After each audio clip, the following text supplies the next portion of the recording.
सुबह के 11 बज रहे हैं। सचिन अपनी पत्नी संजना से, संजना जल्दी रेडी होकर नीचे आओ। Sachin, 1 minute please. सचिन भुनभुना उठा, 1 मिनट 1 मिनट करते हुए 1 घंटा हो गया। माँ समझाते हुए बोली, धीरज रखो, लड़कियों को सजने संवरने में देर लगती है। माँ, अगर ट्रैफिक में फंस गए तो होगा ये कि होस्ट ही आखिर में पहुंचेगा। संजना तैयार होकर अपने कमरे से निकली। उसने माँ का हाथ पकड़ा और गाड़ी में जाकर बैठ गई। सचिन उसे अपलक निहारता रह गया। गुलाबी साड़ी में वो बहुत ही खूबसूरत लग रही थी। वो तेजी से गाड़ी चलाकर होटल पहुंचा। वहां लोगों का आना शुरू हो चुका था। आज उसने होटल सनशाइन में शानदार पार्टी का आयोजन किया था। ये उसकी एडवर्टाइजिंग कंपनी का एनुअल प्रोग्राम था। साथ ही उसे अपनी पत्नी संजना को सबसे मिलवाना था। ये उसके लिए दोहरी खुशी का दिन था। सचिन माइक पकड़कर बोला, माय डियर फ्रेंड्स, आज खुशी के मौके पर मैं आप सबके सामने बड़े भाई जैसे दोस्त आदेश का सच्चे दिल से शुक्रिया अदा करता हूँ, जिन्होंने मुझे जीने की राह दिखाई। मैं निराश होकर टूटे हुए दिल से मुंबई आया था, लेकिन उनकी हेल्प से ये कंपनी बनाई और आपके सहयोग से आज हम कहाँ हैं आप सब जानते हैं। और ये है मेरी पत्नी संजना जो मेरे साथ खड़ी हैं। इन्हें मैं आप सबसे मिलवाना चाह रहा था, जिसके लिए आज का दिन मुझे उपयुक्त लगा। सचिन का दोस्त अमित बोला, क्यों यार, बड़े छिपे रुस्तम निकले, शादी कर ली लेकिन किसी को हवा भी नहीं लगने दी। विशाल उसके कान में फुसफुसाया, बहुत सुंदर भाभी, कहाँ छिपा रखी थी। वह हंस पड़ी। अजय बोला, सचिन तू बड़ा लकी है, चमकता हुआ बिजनेस और दमकती हुई पत्नी दोनों एक दूसरे के लिए ही बने हो। आदेश, उसका पार्टनर, पार्टी की व्यवस्था देख रहा था। पार्टी में खूब रौनक हो रही थी। उसने संजना के मम्मी पापा को भी फ़ोन करके बुलाया था। पार्टी देर रात तक चलती रही। पीना पिलाना भी बदसूर जारी था, परंतु सचिन ने ड्रिंक को हाथ भी नहीं लगाया। आज संजना बहुत खुश थी। ऐसे ही सचिन की तो उसने कल्पना की थी। आज उसके मम्मी पापा और भैया भाभी ने भी देख लिया कि सचिन कहाँ से कहाँ पहुँच चुका है। आज वह मन ही मन सोच रही थी कि यह तो गर्व की बात है कि उसे सचिन जैसा अच्छा पति मिला है। लेकिन उसने क्या किया? उसने तो सचिन पर अत्याचार करने और उसे सताने में कोई भी कसर नहीं छोड़ी थी। पार्टी बहुत अच्छी तरह समाप्त हो गई थी। घर आकर सचिन नाइट सूट पहन कर आया और उसे अपनी बाहों में भरते हुए बोला, संजना तुम खुश तो हो ना? हाँ सचिन, मैं बहुत खुश हूँ, लेकिन शर्मिंदा भी हूँ कि अपने हीरे जैसे पति को कोयला समझकर मैंने कितना तंग और अपमानित किया है। वह उसके मुंह पर उंगली रखकर बोला, अब पिछली बातें भूल जाओ, आज के दिन की खुशियाँ और उसका आनंद उठाओ। दिन भर का थका हुआ सचिन बेड पर लेटते ही गहरी नींद में सो गया। लेकिन आज संजना की आंखों से नींद उड़ गई थी। उसके जीवन के सारे उतार चढ़ाव उसकी आंखों के सामने पिक्चर की रील की तरह घूम रहे थे। ऐसा लगता है कि कल की ही बात है जब उसने यूनिवर्सिटी में एडमिशन लिया था। वहाँ नए बैच की पार्टी में सचिन पर उसकी निगाह पड़ी। सचिन कविताएं लिखता था। उसने स्टेज से कविताएं सुनाई थी तो पूरा हॉल तालियों से गूंज उठा था। लोगों की फरमाइश पर उसने एक गाना भी सुनाया था। फिर तो कॉलेज के सारे फंक्शन सचिन के बिना अधूरे होते थे। पहली नज़र में ही सचिन उसकी निगाहों में बस गया था, लेकिन सचिन ने तो उसकी ओर निगाह उठाकर भी नहीं देखा था। वह कई बार उसकी तारीफ करने के लिए उसके पास गई भी थी, परंतु वह उसको देखकर अनदेखा करता रहा। उसके रवैये के कारण वह अपमानित महसूस कर रही थी। फिर मन ही मन उसने सचिन को सबक सिखाने की ठान ली। एक दिन वह उसके पास पहुंच गई और कॉफ़ी पीने के लिए उसे कैफेटेरिया में लेकर गई। बस उस दिन से उन दोनों की मुलाकातें शुरू हो गई। वह रोज एक नई कविता लिखकर लाता। वह सुनती कम, बस अपलक उसे निहारती रहती। धीरे धीरे वह उसको पाने के लिए पागल हो उठी थी। अब पढ़ाई लिखाई में उसका मन नहीं लगता था। कॉलेज के बाद वह सचिन के किराए के रूम में पहुंच जाया करती थी। फाइनल सेमेस्टर के एग्ज़ाम के दिन आ गए थे। एक दिन सचिन ने उससे कहा था, संजना अब कुछ दिनों के लिए हम लोगों का मिलना जुलना बंद करना होगा, क्योंकि अब मुझे अपने एग्ज़ाम की तैयारी करनी है। वह रूठते हुए बोल पड़ी, क्यों? क्या केवल तुम्हारा ही एग्ज़ाम है, मेरा नहीं? मेरी हेल्प कौन करेगा? वह उसको समझाते हुए बोला था, देखो संजना, तुम्हारे नंबर या पोजीशन कुछ खराब भी आए तो तुम्हें तो कोई फ़र्क नहीं पड़ेगा। तुम्हारे घर वाले किसी रईस परिवार के लड़के के साथ तुम्हारी शादी कर देंगे, फिर तुम बड़ी बड़ी गाड़ियों में घूमा करोगी। पर मेरा तो पूरा भविष्य ही इस रिज़ल्ट पर निर्भर करता है। मेरा यदि कैंपस सिलेक्शन न हुआ या ढंग की नौकरी न मिली तो मेरे लिए तो रोटी के भी लाले पड़ जाएंगे और मैं अपनी माँ को मुंह दिखाने लायक भी नहीं रहूँगा। उन्होंने बहुत मेहनत कर मुझे पढ़ाया है। प्लीज़ संजना, मुझे माफ़ कर दो। और बाय कह के वह तेज़ी से चला गया था। उसने 3-4 दिन तो किसी तरह बिताए। फिर उसे सचिन के बिना दुनिया वीरान लगने लगी। तो वह उसके कमरे में एक दिन पहुंच गई थी। फिर वही सिलसिला चालू हो गया था। एक पल में दोनों के बीच वह सब भी हो गया जो नहीं होना चाहिए था। इसके लिए सचिन को बहुत पछतावा हो रहा था, परंतु वह तो मन ही मन मुस्कुरा रही थी। अब सचिन पूरी तरह से उसका हो चुका था। रिजल्ट आने वाला था। सचिन बहुत घबराया हुआ था। रिजल्ट तो वही हुआ जो होना था। उसकी पोजीशन खराब हो गई थी। उसका कैंपस सिलेक्शन भी नहीं हुआ। वह तो बस किसी तरह से पास हो पाया था। लेकिन संजना को कोई फिक्र नहीं थी। जॉब ना मिलने के कारण सचिन बहुत परेशान उदास रहता था। एक शाम जब संजना सचिन के पास कैफेटेरिया में कॉफ़ी पी रही थी तो वहाँ सुजीत भैया मीटिंग के लिए आ गए। उन्होंने उसे सचिन के साथ देख लिया तो घर में तूफान मचा दिया था। माँ पापा भी सुजीत भैया के साथ चिल्लाने लगे और उसको घर से निकलने पर पाबंदी लगा दी गई। कमरे के अंदर रो रो कर उसका कितना बुरा हाल हो गया था। अमरकांत ने झटपट उसका रिश्ता एक धनी परिवार में तय कर दिया। उसके लाख मना करने पर भी पापा अमरकांत उसकी शादी की तैयारियों में लगे हुए थे। उसकी इच्छा को कोई समझने को तैयार नहीं था। वह सचिन को दिल से चाहने लगी थी और वह उसके साथ शादी कर लेना चाहती थी। एक दिन मौका लगते ही वह घर से भागकर उसकी बाहों में जाकर सिसक उठी थी। सचिन प्लीज़, मैं तुम्हारे बिना नहीं जी सकूंगी। मेरे गर्भ में तुम्हारी निशानी पड़ रही है। तुम्हें अभी मंदिर में चलकर मेरे साथ शादी करनी पड़ेगी, नहीं तो मैं अपनी जान दे दूंगी। सचिन बच्चे की बात सुनकर बहुत घबरा गया। वह रुआंसा हो उठा था और बोला, संजना, मैं बहुत गरीब परिवार से हूँ। मेरी माँ एक प्राइमरी स्कूल में शिक्षिका है। उन बेचारी ने मेरे लिए बहुत से सपने देख रखे हैं। मेरे इस तरह से शादी करने पर वे टूट जाएंगी और मेरी जॉब भी अभी नहीं लगी है। फिर मैं साइकिल पर चलने वाला और तुम्हारे पास अपनी कार है। भला बताओ, मेरा और तुम्हारा क्या मेल? मैं तुम्हारी जिम्मेदारी कैसे उठा पाऊँगा? प्लीज़ मेरा कहना मानो, अपने घर लौट जाओ। इसी में हम दोनों की भलाई है। मेरी भी सुनो प्लीज़। अच्छी तरह समझ लो कि मैं अपने घर से भाग कर आई हूँ। अब लौट कर जाने का कोई सवाल ही नहीं है। बच्चे की बात सुनकर तो पापा मुझे जान से मार देंगे। घर लौटने से तो अच्छा है तुम मेरे लिए जहर ला दो। परेशान बेहाल सचिन अपने सिर पर हाथ रखकर बैठ गया। मुंह लटकाकर बैठने से थोड़े ही कुछ होगा। वह बोली, चलो तुम्हारी माँ के पास चलते हैं। वे जो भी कहेंगी वह मैं मान लूँगी। वैसे एक औरत होकर वे मेरी हालत को ज़रूर समझेंगी। सचिन उसे अपने घर लेकर गया था। वहाँ एक छोटे से मकान के एक भाग में उसकी माँ रहती थी, दूसरा भाग किराए पर चढ़ा था। उसकी माँ शारदा सचिन के साथ लड़की को देख सन्नाटे में आ गई थी। वे कुछ समझ पाती इससे पहले ही वह उनके गले से लगकर ये कहते हुए फूट फूट कर रोने लगी थी, मैं सचिन के बिना एक पल भी नहीं रह सकती। मैं उसके बच्चे की माँ बनने वाली हूँ। मेरे पापा मेरी शादी किसी और लड़के के साथ कर रहे हैं। मैं घर से भागकर आ गई हूँ।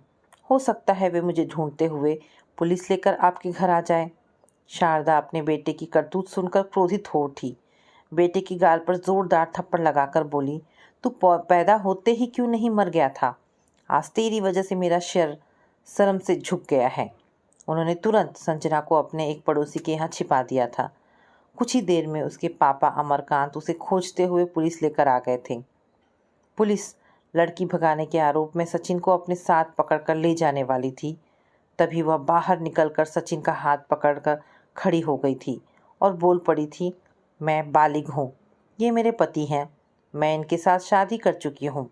दरअसल वह सचिन को सच में प्यार करने लगी थी। पापा अपना माथा पीटते हुए ये कहकर चले गए थे, आज से तेरा और मेरा कोई रिश्ता नहीं है। अभी 4 महीने में तेरा प्यार का भूत उतर जाएगा, तब तुझे समझ आएगा कि तूने कितनी बड़ी गलती की है। सचिन की तो बोलती ही बंद थी। सब कुछ इतना अप्रत्याशित घटा था कि वह कुछ विश्वास ही नहीं कर पा रहा था। माँ परेशान थी कि पराई लड़की और वह भी पेट से है, इस परेशानी से कैसे निपटे। फिर अगले दिन ही वे 7-8 लोगों के सामने मंदिर में फेरे करवाकर उसे अपनी बहू बनाकर अपने घर ले आई थी। इस तरह की शादी की तो उसने कभी कल्पना भी नहीं की थी, परंतु सचिन को पाकर वह बहुत खुश थी। लेकिन अमीर परिवार की नाजों से पली लाडली थी वह। उसने अपने हाथों से कभी चाय भी नहीं बनाई थी, तो वह भला घर के काम करना क्या जाने। शारदा ने उसकी स्थिति को समझा था और इस कारण उससे कोई उम्मीद नहीं की थी। सचिन परेशान था और नौकरी की खोज में दिन रात लैपटॉप पर आंखें गड़ाए रहता। यहाँ वहाँ दौड़ भाग कर इंटरव्यू भी दे रहा था, लेकिन बात नहीं बन पा रही थी। थोड़े दिनों बाद बड़ी मुश्किल एक कॉल सेंटर में नौकरी मिल गई थी। संजना सचिन की बाहों में बाहें डालकर घूमने जाना चाहती थी, परंतु उसका उतरा हुआ चेहरा देखकर उसका उत्साह ठंडा हो जाता। वह चिड़चिड़ाने लगी थी क्योंकि उसके सपने टूटने लगे थे। सचिन, तुम्हें सैलरी मिली होगी, चलो हम लोग आज पार्टी करेंगे। एक दिन वह बोली थी। धीमी आवाज़ में वह बोला था, चलो कहीं ढाबे पे खा लेंगे। तुम खर्च की चिंता ना करो, मेरे अकाउंट में पैसे हैं। देखो संजना, तुम अपने पैसे बचा कर रखो, जाने क्या ज़रूरत पड़ जाए। तुम बिल्कुल चिंता ना करो, पापा से मैं कहूँगी तो वे मना नहीं करेंगे। वह बोला था, ये मुझे बिल्कुल भी अच्छा नहीं लगेगा। वो चिल्ला पड़ी थी, तुम्हारी सैलरी जितनी है इतना तो मैं एक दिन की शॉपिंग में खर्च कर डालती हूँ। संजना, ये तो तुम्हें शादी करने से पहले सोचना चाहिए था। वह नाराज़ हो गई थी और उसे मायके का ऐशो आराम याद आने लगा था। इसके बाद तो उसका पैसों को लेकर सचिन से अक्सर झगड़ा होने लगा था। यदि शारदा बीच बचाव करती तो वह शारदा पर जोर से चिल्ला पड़ती थी। सचिन भला अपनी छोटी सी सैलरी में उसकी बड़ी बड़ी फरमाइशें कैसे पूरी करता। वह उसे परेशान कर मन ही मन खुश होती थी। दरअसल वह चाहती थी कि सचिन तंग होकर उसके साथ उसके घर चला चले, जिससे वह फिर से पहले की तरह ऐशो आराम से रह सके। एक दिन शारदा उससे बोली थी, क्यों संजना बहू, तुम्हारा पेट देखकर तो लगता नहीं है कि तुम्हारे 4 महीने पूरे हो चुके हैं। वह बेशर्मी से बोली थी, माँ वो तो मैंने झूठ मूठ यूँ ही कह दिया था, नहीं तो आप शादी के लिए कभी हाँ ना कहती। मैं तो सचिन को पाना चाहती थी। उसकी बात सुनकर माँ जी सन्न रह गई थी। वे विश्वास नहीं कर पा रही थी कि कोई लड़की अपनी इज्जत लुटने की बात को बेमतलब इस तरह डंका बजाकर कह सकती है। एक दिन वे उससे बोली थी, बहू तुम नौकरी कर लो, तुम्हें हाथ खर्च के लिए कुछ रुपए मिल जाया करेंगे। घर के पास ही प्ले स्कूल था। शारदा के कहने पर 10 दिन वहाँ गई थी, लेकिन 6,000 रुपये के लिए छोटे छोटे बच्चों से मगजमारी करने में उसका मन नहीं लग रहा था। इसमें उसे अपनी इंसल्ट भी लग रही थी। एक दिन शारदा को बुखार आ गया तो वे उससे बोली थी, संजना सचिन आने वाला है, उसके लिए कुछ खाना बना लो। वो उन पर चिल्ला पड़ी थी, आपकी वजह से ही सचिन का इतना दिमाग खराब है, आज हम लोग बाहर जाकर खाना खाएंगे। शारदा चुप हो गई थी। वे बुखार में बेशुद्ध सी हो रही थी। सचिन ने ऑफिस से आते ही कपड़े भी नहीं बदले। पहले शारदा को चाय बनाकर पिलाई और दवा खिलाई। फिर उसके कहने पर वह उसे बाहर खाना खिलाने ले गया, लेकिन उसने कुछ भी नहीं खाया। वह ताव में बोली थी, क्यों मुंह फुला कर रखा है? मैंने थोड़ी ही तुम्हारी माँ को बीमार किया है। तुमने कुछ खाया क्यों नहीं? चुपचाप खाना खाओ, आज मेरा मूड ठीक नहीं है। तुम्हारा मूड अच्छा कब रहता है? हमेशा तुम्हारे चेहरे पर मनहूसियत छाई रहती है। सचिन भी नाराज़ होकर बोला था, संजना बेकार की बहस मत करो। माँ की तबीयत खराब थी, तुमने उन्हें 1 कप चाय भी बनाकर नहीं दी। वह ज़ोर से चिल्लाकर बोली थी, मैं क्यों बनाऊँ? क्या मैं तुम लोगों की नौकरानी हूँ? अपनी माँ से बहुत प्यार है तो एक नौकरानी रख लो। ये सुनकर सचिन का गुस्सा 7वें आसमान पर जा पहुँचा था। वह बोला था, तुम्हारी बदतमीज़ी बढ़ती ही जा रही है, मेरे सामने से हट जाओ। मुझे बहुत ज़ोर का गुस्सा आ रहा है। गुस्से में उसका हाथ भी उठ गया था। तुम्हें गुस्सा आ रहा है तो मुझे तुमसे ज़्यादा गुस्सा आ रहा है। तुम्हारी इतनी हिम्मत कि तुमने मुझ पर हाथ उठाया। दहेज एक्ट में तुम्हारी शिकायत कर दूंगी तो माँ बेटे दोनों जेल चले जाओगे। सचिन का चेहरा लाल पड़ गया था। शायद वह डर गया था। सचिन को चुप देखकर वह और जोर से चीखने लगी थी। शादी किए 9 महीने पूरे हो गए हैं, दिन रात वही हाय हाय। ना कहीं घूमना ना फिरना, बस सूखी रोटी चबा लो और घर के अंदर बंद रहो। जाने कौन सी मनहूस घड़ी थी जब मैंने तुमसे शादी की। मेरी तो जिंदगी ही बर्बाद हो गई। जोर जोर से चीखती और रोती हुई वह अपने कमरे की ओर जा रही थी। तभी सचिन की आवाज़ उसके कानों में पड़ी थी। मैंने तुम्हें शादी के लिए बहुत मना किया था। सचिन की बात ने आग में घी का काम किया था। वो थोड़ी देर बाद कमरे में आया तो उसे देखकर घबरा उठा था। उसके मुंह से झाग निकल रहा था और उसकी सांसें धीमी पड़ रही थी। वो भागकर पड़ोस के डॉक्टर को बुलाकर लाया था और उसने गिड़गिड़ाकर बोला था, डॉक्टर मेरी संजना को बचा लीजिए। उसने सचिन से उसका हाथ पकड़कर वादा किया था कि जो वह कहेगी वह वही करेगा। वह तो मौके की तलाश में ही थी। उसने यह शर्त रखी थी कि वे ठीक होते ही पापा के घर चल कर रहेंगे और ये भी कहा था कि सचिन तुम्हें ये जॉब छोड़नी पड़ेगी और पापा की कंपनी ज्वाइन करनी पड़ेगी। उस दिन उसने सिर झुकाकर उसकी बस बातें मान ली थी। तो ये सोचकर कि वह फिर से ऐसे आराम से रहेगी, उसकी खुशी का ठिकाना नहीं था। सचिन अपनी माँ को रोता हुआ वह मुश्किल छोड़कर आया था। उसका चेहरा उदास और उतरा हुआ था। उसके घर पहुँचते ही उसका सामना अमरकांत से हुआ था। वे उसे देखते ही चिल्ला पड़े थे, यहाँ आने की तुम्हारी हिम्मत कैसे हुई? तुम्हारे लिए घर के दरवाजे हमेशा के लिए बंद हो चुके हैं। वह फफक फफक कर रो पड़ी थी।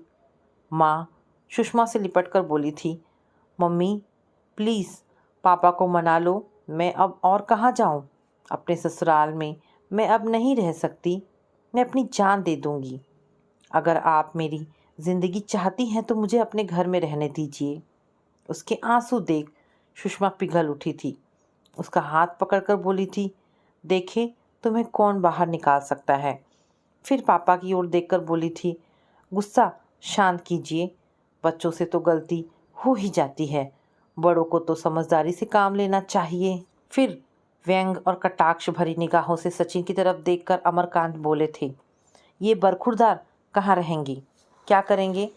वह तुरंत बोली थी, ये कोई पूछने की बात है, इन्हें अपनी कंपनी में रख लीजिए, जो दूसरों को देते हैं वही इन्हें दे दीजिएगा। पापा तीखे स्वर में बोले थे, क्यों, कॉल सेंटर में कितना मिलता था, 7 या 8 हज़ार? सचिन उनकी तिरस्कारित नज़रों को नहीं सह सका था। वह उसके पीछे मुंह झुकाकर खड़ा हो गया था। उसकी कातर निगाहों को देखकर उसे अच्छा नहीं लगा था। अगले दिन ही सचिन ने पापा अमरकांत की कंपनी ज्वाइन कर ली थी। 1 हफ्ते बाद उसने संजना से शिकायती लहजे में बताया था कि सब उसे मैनेजर साहब पुकारते ज़रूर हैं, लेकिन काम उसे चपरासियों वाला करना पड़ता है। वह गुमसुम और चुप रहने लगा था। एक दिन रात को जब सब खाना खा रहे थे, तब सुजीत भैया सचिन की ओर देखते हुए बोले, बहन तूने कैसे आदमी से शादी कर ली है? इससे तो अच्छा अपना अनपढ़ रामू है, जो कम से कम सही फाइल तो लाकर देता है। उस दिन पहली बार सचिन नाराज़गी दिखाते हुए डाइनिंग टेबल से उठकर बिना खाना खाए चला गया था। माँ उससे बोली थी, जा बुला ला, शायद उसे बुरा लग गया है, लेकिन वह अकड़ दिखाते हुए वहीं बैठी रह गई थी। फिर शाम और रात हुई, लेकिन वह नहीं लौटा। दरअसल वह घर छोड़कर चला गया था और उसके नाम एक लेटर छोड़कर गया था, जिसमें लिखा था, संजना, मैंने तुम्हें खुश करने के लिए अपने वजूद, स्वाभिमान एवं सम्मान का सौदा कर लिया, परंतु मुझे अपमान के अलावा और मिला क्या? मेरे जाने के बाद तुम खुश रह सकोगी, इस उम्मीद के साथ अलविदा। सचिन। सचिन के जाने के बाद नाते, रिश्तेदारों और परिचितों में जो भी यह खबर सुनता वही सहानुभूति दिखाने के लिए आ जाता और सचिन के लिए बहुत उल्टा सीधा बोलता, जिसे सुनकर उसे अच्छा नहीं लगता था। घर से बाहर निकलती तो सब अजीब नज़रों से उसे घूरते दिखते। एक दिन वह अपनी सहेली छाया के घर पहुंची। उसकी सास और ननद उसको देखते ही फुसफुसाने लगी कि मर्द छोड़ गया तो भी कैसे बन सवर कर घूम रही है, कोई लाज शर्म तो जैसे छू भी नहीं गई है। उसकी सास ने आखिर में उसे जोर से सुना भी दिया, बहू मुझे तुम्हारी इस तरह की सहेलियां जरा भी पसंद नहीं हैं, जो अपना घर तोड़कर दूसरे का घर तोड़ने चली हैं। समझदार के लिए इशारा ही काफ़ी था। वह उल्टे पैर घर लौट आई थी। दोनों भाभियों को अपने बच्चों, किटी पार्टी और शॉपिंग से फुर्सत नहीं रहती थी। उन्हें तो संजना बिन बुलाए मेहमान की तरह लगती थी। धीरे धीरे उसकी औकात घर में नौकरानी जैसी हो गई थी। एक दिन उसने अपने कानों से सुन लिया था। दोनों भाभी आपस में बात कर रही थी कि बैठी बैठी महारानी जी करेंगी क्या, कम से कम नाश्ता और खाना तो बना ही सकती हैं। उसे गुस्सा तो बहुत जोर का आया था, लेकिन उसे लगा था कि सिर्फ इनकी ही नहीं, माँ, पापा, भैया सबकी नज़रें बदल गई हैं। अब वह यहाँ आकर रहने के अपने फैसले पर बहुत पछता रही थी। उसे हर पल सचिन की याद आती रहती थी। सचिन को गए हुए 1 वर्ष बीत चुका था। वह अपने जीवन से निराश हो गई थी। उसके मन में अपनी जान देने का विचार प्रबल होता जा रहा था। वो सोचने लगी थी कि जीवन का अंत ही उसकी समस्याओं से उसे निजात दिलवा सकता था। एक दिन निराशा और उदासी के पलों में कब उसको झपकी लग गई थी, उसे पता ही नहीं लगा था। अचानक उसने सपने में सचिन को पुकारते हुए सुना। वह चौंक कर उठ बैठी थी। उसका प्यार सचिन पर उमड़ पड़ा था। वह तड़प उठी थी कि अपने सचिन के पास कैसे उड़कर पहुंच जाए। उसने मन ही मन निश्चय किया कि वह अपने पैरों पर खड़ी होगी, कुछ बनकर दिखाएगी, और सचिन मिला तो वह उससे अपनी गलतियों के लिए माफ़ी मांगेगी। उसी पल उसने उठकर अपना प्रोफाइल बनाया था। फिर वह दिन रात जॉब की तलाश में लैपटॉप पर बैठी रहती थी। उसने फेसबुक से सचिन का भी पता लगा लिया था। वह मुंबई में अपनी एडवर्टाइजिंग कंपनी चला रहा था। अब उसका मकसद था किसी तरह से मुंबई पहुंचना। जल्द ही उसकी चाहत ने उसका साथ दिया। एचआर की पोस्ट के लिए मुंबई की ही एक कंपनी ने उसे इंटरव्यू के लिए बुलाया। उसने अपनी प्लेसमेंट एजेंसी से पहले फ़ोन पर इंटरव्यू करवाने का आग्रह किया, जो बहुत अच्छा हुआ था। उन्होंने ऑनलाइन ज्वाइन करने का लेटर भी भेज दिया। उसने नेट से अपना टिकट भी कर लिया था और चुपचाप अपनी पूरी तैयारी कर ली थी। उसके बाद एक दिन वह अपने पापा से बोली, पापा, मैं अपने पैरों पर खड़ी होने के लिए नौकरी करना चाहती हूँ। क्या तुम्हारा दिमाग खराब है? हमारे घर की लड़कियाँ नौकरी नहीं करती। पहले ही तुमने मेरी बेइज्जती कराने में कोई कसर नहीं छोड़ी है। अब क्या चाहती हो? सुषमा धीरे से बोली थी। कर लेने दीजिए, घर में पड़े पड़े उसका मन नहीं लगता है। पापा नाराज़ हो उठे थे। हाँ हाँ, जाओ, कोई नया गुल खिलाकर मेरे मुंह पर कालिक पोतना। तुम माँ बेटी मिलकर मुझे चैन से जीने नहीं दोगी। आज वह अच्छी तरह समझ गई थी कि यहाँ पर उसका साथ देने वाला कोई नहीं है। पापा की जीवन शैली और विचार उससे मेल नहीं खाते। एक रात पापा के नाम एक पत्र लिखकर वह घर से निकलकर ट्रेन में जाकर बैठ गई थी। वैसे घबराहट के कारण वह नर्वस बहुत थी, क्योंकि ज़िंदगी में पहली बार वह घर से इतनी दूर जाने के लिए निकल पड़ी थी। उसने अब कंपनी के गेस्ट हाउस का पता ले लिया था। जॉब ज्वाइन करने के बाद वह धीरे धीरे अपनी लाइफ में सेट हो रही थी। उसने सुनैना नाम से अपना फेसबुक अकाउंट बनाया था और जल्दी ही सचिन के साथ चैट करने लगी थी। दोनों आपस में फेसबुक फ्रेंड बन गए थे। छोटी मोटी बातों को वह सचिन से बात करके सुलझा लेती थी। एक दिन उसने उससे पूछा था, सचिन, अगर आपकी किसी दोस्त से कोई गलती हो जाए तो क्या आप उसे माफ़ कर देंगे? जवाब में वह बोला था, ये तो गलती पर डिपेंड करता है, लेकिन आप ऐसे क्यों पूछ रही हो? बस ऐसे ही। सचिन उससे मिलने के लिए बेचैन था, परंतु संजना के मन में डर था कि वह उसे माफ़ करेगा या नहीं। उसके मन में हर पल एक द्वंद्व रहता था कि वह किस तरह से सचिन से माफ़ी मांगे और कैसे ये कहे कि अब वह बदल चुकी है और अपने पहले किए व्यवहार के लिए बहुत शर्मिंदा है।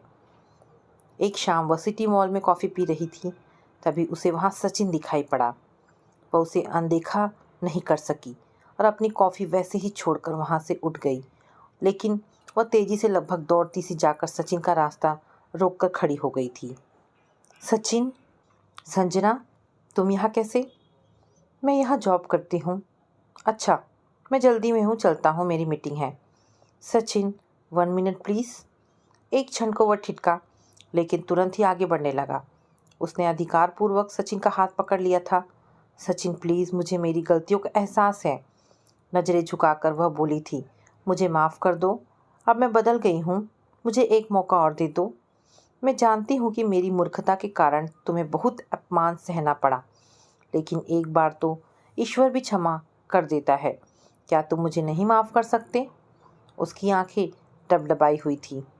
नहीं संजना, तुमने बहुत देर कर दी। अब मेरी लाइफ में दूसरी लड़की ने जगह बना ली है। कौन है वह? सुनैना।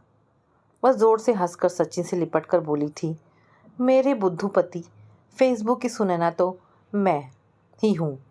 उस दिन वह सचिन के साथ अपने असली घर लौट आई थी और आज अलार्म की आवाज़ से वह वर्तमान में लौट आई थी।